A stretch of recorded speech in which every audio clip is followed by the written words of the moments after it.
we're going to be taking a look at the Sony A7R V.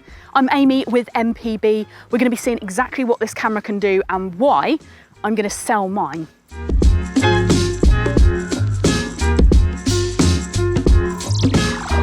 Inside the A7R V sits the same sensor as we saw in the 4. It's a 61 megapixel full frame back illuminated XMOR CMOS sensor. Now it's not a bad thing that it's the same as what was in the 4. It's a very, very good sensor. We do, however, see an upgrade with the processor. We now have a Bion Z XR processor with a new AI processing chip, which is basically there to upgrade the autofocus on the 5. And we'll get to it later because it is really, really impressive. We also see some upgrades with the design, the video performance, and the shooting features in general. Now, as a reviewer with access to a lot of kit, I actually bought the A7R V with my own money. So this is my camera. And because of that, I've been shooting a lot with this. I bought this about 8 months ago. So in this review, I should be able to provide a few more demo images than normal, a little bit more movie than normal, so you guys can get a better idea of exactly what the A7R V can do.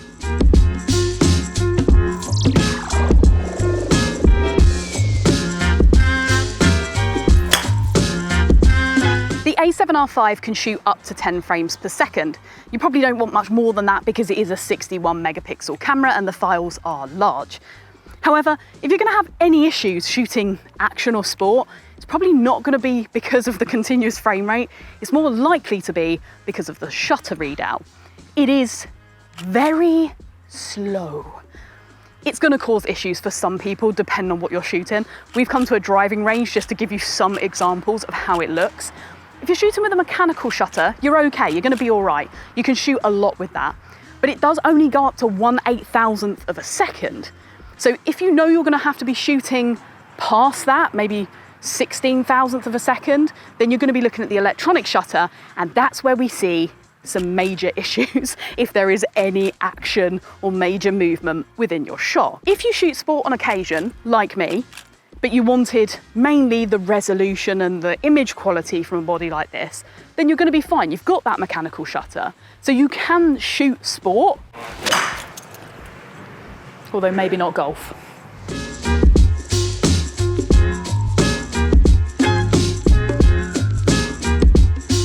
The in-body image stabilization sees a massive jump with this camera. We've gone from 5.5 stops to 8 stops in the body itself. And that is going to be so useful because when you're looking at a resolution of 60 megapixels like you get with the A7R V, you need that little bit of extra help. I'm now going to do a really unscientific test, which I like to do with all cameras, which is how long can I handhold this for and get the slowest possible shutter. So obviously it's bright sunshine, so I've stuck an ND on. We only need it to be fake dark. This isn't about the image quality, this is about how long you can handhold it for. Now, I've done this with a few different cameras. I think the longest I ever got was 6 seconds on the new R6, on the R6 Mark II. But I've shot with this a few times, so I like the feel. I reckon I can get to about 4 seconds probably with this, just because of that resolution. So I've come to here where there's a few trees, so we should be able to see exactly whether I'm sharp or not. So I'm starting off at 4 at f20 because it's so bright. So let's see if I can get it. All right. The A7R V, just like the A7R IV, has the multi-shot mode, which allows you to create a 240 megapixel image if 60 just isn't enough for you. Now, you will want a tripod for that. The way it works, if you haven't seen this before, is basically it shifts the sensor a little bit using the IBIS system in order to create this mad amounts of resolution. So you need a tripod. It does pick up movement. For some people, it's going to be a gimmick. For some people, it's going to be a great tool, depending on how you shoot.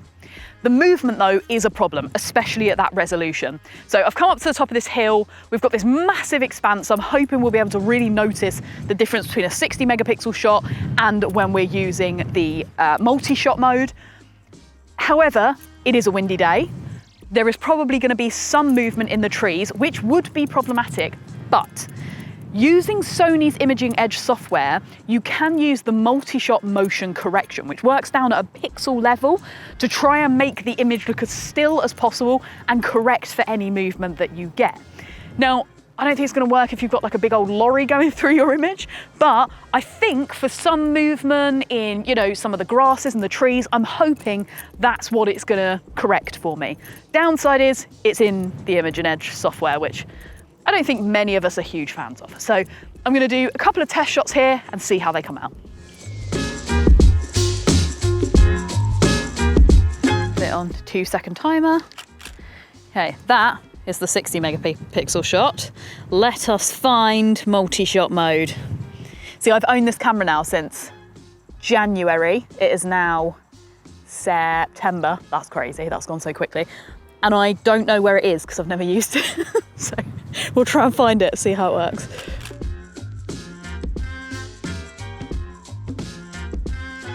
Not that the autofocus was bad before, but we're definitely seeing some upgrades in the A7R V. We've now got 693 phase detect AF points, and they range across about 73% of the sensor. So the coverage is excellent. It means that if you're tracking someone, depending on where they are on your frame, they're pretty much always going to be covered. Now, because of that AI processing chip, we also see way more in terms of subject recognition, but the big thing for me is the human pose recognition. It has been set up so that it recognises our outline, our structure, the way we move, and it can predict that.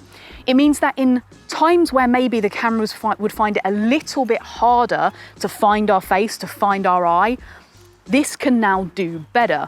It can help when you're backlit, when you're maybe in profile or smaller in the scene, even when the face is obscured by something like a helmet. Because it understands the way we move and our structure, it can still figure out where the head is and what to track. Now, there are a ton of different subjects you can choose from to track. I have had a lot of experience this year with the aeroplane mode one. I've used it for lots of different air shows. I was lucky enough to go to the Royal International Air Tattoo this year. This was just a joy to shoot with. On the downside, I did come home with 3 CF Express Type A cards and 6 SD cards full up, which was about 1 terabyte in images. I didn't even shoot in continuous high. To give you an idea of how accurate the autofocus is, I'm just going to hook up this Ninja 5 onto the A7R V, which has a full HDMI port. We're going to hook that up, and then you should be able to see, I'm just going to walk to and from the camera, and you should be able to see the little green box stay right on my eye. I know it's not the most strenuous test, but it does give you an idea of just how accurate and just how locked on this camera is. You're probably not going to buy the A7R V specifically to shoot video, but that doesn't mean it doesn't have a great video spec. You can shoot up to 8K 25p or 24p. You can drop it down into 4K and get 60p. There is a bit of a crop, so you can drop it down to 25p power, 30p, and take that crop out, which is really nice. You also get, in terms of color profiles, S-Log3, S-Log2, HRG2, S-Cinetone, and you can match those up to other Sony cameras. So another reason for me buying this camera is that I didn't want to use this for my main video camera, but I do have an A7S III. So that allowed me to use this as a B cam if I needed one. There is now real-time AF tracking, and you get an active stabilization mode, which just gives you an extra boost. So we've done a quick test here so you can see no stabilization, standard and active side by side to see how much of a difference that makes. What I really like about Sony is you have a lot of control over your settings. You get to shoot however you want to shoot. You know, you can decide your bit rates and you can decide codecs and things like that. It's very easy to make all those choices. Some brands, that's actually not the easiest to make. It kind of decides it for you. You don't have that much customization. So obviously that is great. One thing that's really bothering me is that you do have this great switch, so this hybrid switch, which you can easily flick between stills, video, and S&Q mode. I love that because I'm sometimes out shooting stills with this, and I like to shoot a little bit of video here and there and maybe not get out my A7S. Massive downside of Sony's for me is that they don't hold your settings between video and stills. I've said this on multiple videos for lots of different Sony cameras. It's the same with the A7 IV and A1, etc., etc. If you're in manual video mode, as an example, and you're shooting in S-Log3 at 50th of a second, and then you want to go back to shooting stills, your stills will then still hold S-Log3 50th of a second. I don't understand it. You have your switch here to go from stills to video. Just have a different profile between those two things. It's not hard. Loads of other brands do it now. I don't understand that. If you're going to put this switch in to make life easier for hybrid shooters, even though this isn't like a truly hybrid camera, this does make life way easier.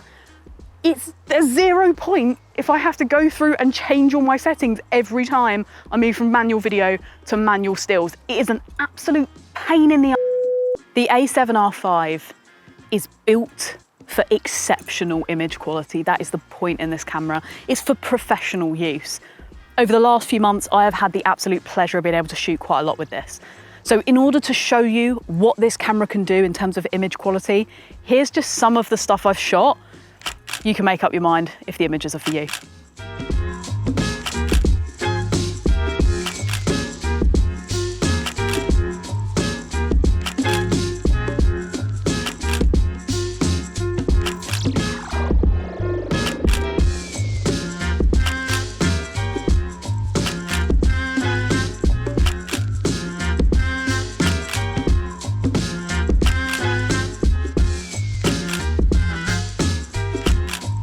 The design of the A7R V is pretty nice. I found it very comfortable. It's got a nice deep grip. You've got that movie to still switch, record button up here. Everything's very deep, like the grooves on the dials and stuff. Like, it's nice to use ergonomically.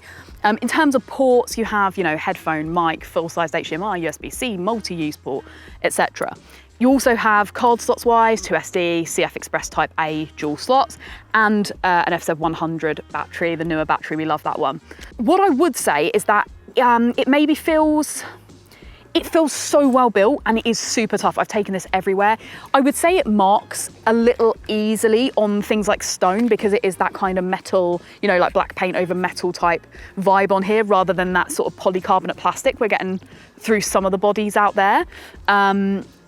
But the biggest thing for me is the screen. So that's the biggest talking point on the A7R V by far. So you've got this, this 4-axis tilting screen that can go every which way.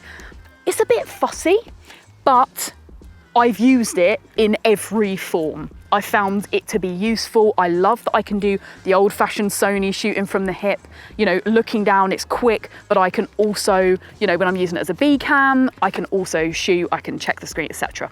It's just nice, it's useful as a tool, and I do think Sonys are a tool above anything else. The viewfinder on the A7R V is one of the best in class. It's really nice to shoot with. 0.9 times magnification, we've got 9.44 million dot, and you can put it up to 120 frames per second refresh rate if you're shooting sport or movement or anything like that.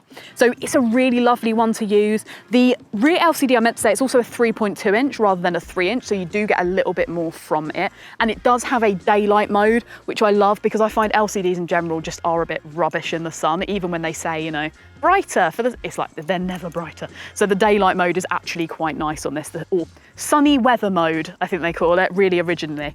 But all in all, yeah, nice body, bit heavy maybe, but whatever, you're using it with this type of lens.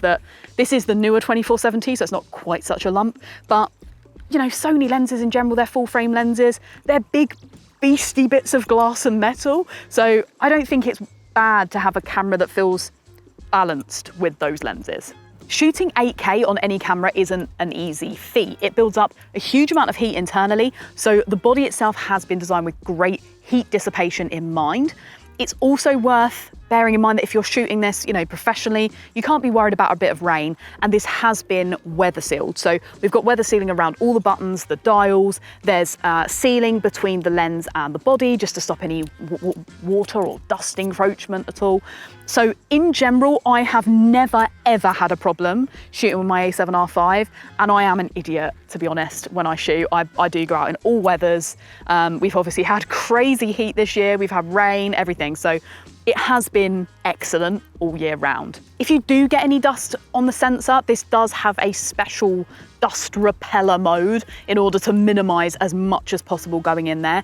And now the later Sonys, quite a few of the bodies, can have the shutter over the sensor, right, when you take the lens off. So some people decide not to have that setting turned on. You don't have to have it on, you can turn that off because they're worried about their shutter.